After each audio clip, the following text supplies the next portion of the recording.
After publishing that video yesterday, I immediately thought of some stuff that I should have added or explained better. So here it is. Let's start with this event. We talked about the Distress Beacon Asteroid Belt event, but I didn't really go through all these options. And this is the one we looked at that can cause system damage. That can cause one system damage. This is the one which is completely safe for your crew, but there's a 50% chance that you double the fleet pursuit, so that's also kind of bad. These two are the same option. Anything with a drone. I've given myself drones just so we see that. These ones are actually extra dangerous in this situation. Normally they're quite good to take because there's a 50% chance of a free weapon, but you can also take 2 damage into the same room potentially. It's actually 2 separate damage events like we saw on Mantis Fugitive before. But these two are completely safe, and if we're talking about cloning your boarding crew specifically, then you're guaranteed to have a teleporter, so you can just use this blue option. And then get a reward, potentially crew. So actually, in the context of cloning your boarding crew, this event doesn't even matter. And what that means is that the only one that matters is Mantis Fugitive. And something else I didn't mention is if you have a level 2 clone bay, even Mantis Fugitive does not matter. You can take the second option, which is what I would normally take anyway. And if you get unlucky and take damage, well, it's only going to be 1 system damage maximum. So if you have a level 2 clone bay, then all of the force damage events are completely safe, providing you have a teleporter for the small asteroid belt distress. Something else I didn't address in the previous video was the possibility that you might jump into a fight where the enemy hacks your clone bay.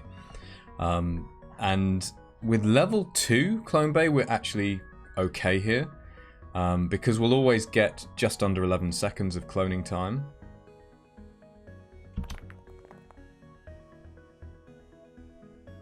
Well, I should say just under 9 seconds of actual cloning time.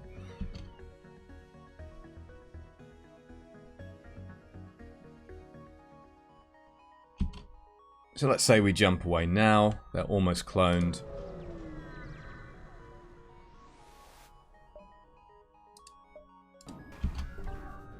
And then they'll pop back before we can get hacked. However, with a level 1 clone bay, you are actually taking a risk here, albeit very small. Let's say we get an early pulse, so we're going to give ourselves just under 11 seconds again.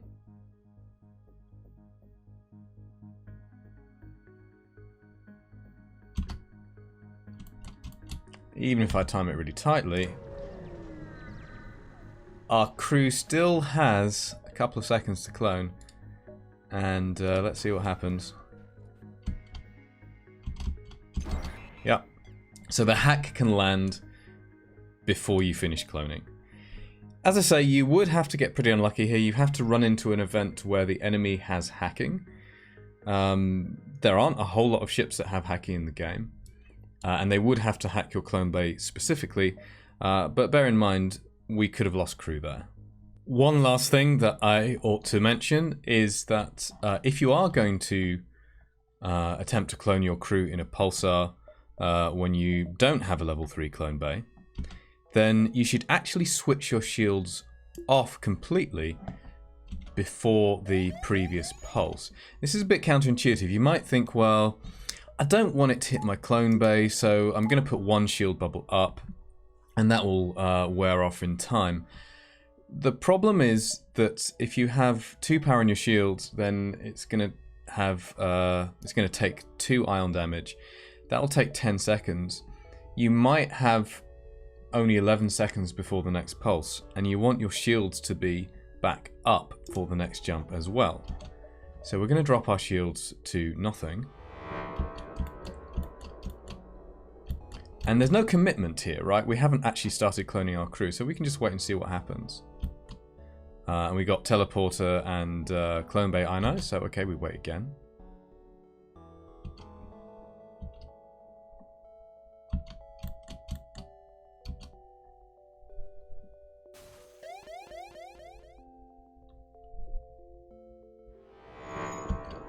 And indeed, all of our systems are on 1 power because we don't want to stack, or none, so we don't want to stack up ion damage before we jump.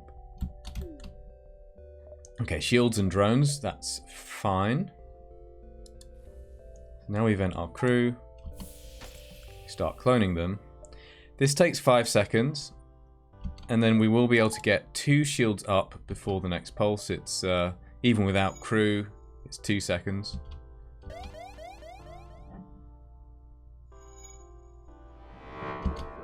So I think we could actually... can we get this one? No. So now we jump away. And by doing that, we have both our shields up in case this happens. We get drones. And that's something else I should have mentioned. Let's say this was a combat drone, or maybe a combat and a beam drone. It is theoretically possible that a combat drone could get through 2 shield layers really quickly and shoot your clone bay. It is possible. It's very, very unlikely. And they don't have very long to do it. But it could happen. And it could certainly happen if you didn't have any shields up at all. So yeah, maybe that's everything now. I'm not sure. The tactic isn't absolutely 100% safe if you have a level 1 clone bay, because in theory you could get your clone bay hacked if you're really unlucky. It is safe if you have a level 2 clone bay. As far as I can think, there's no reason that wouldn't be the case. And also, just remember to have your shields dropped to 0 before the pulse, so that you can get them up again before the next jump if you have to run away. I hope that makes sense. I am, making up these tactics as I go along. This is quite new to me as well, so that's why it's not all pretty and polished.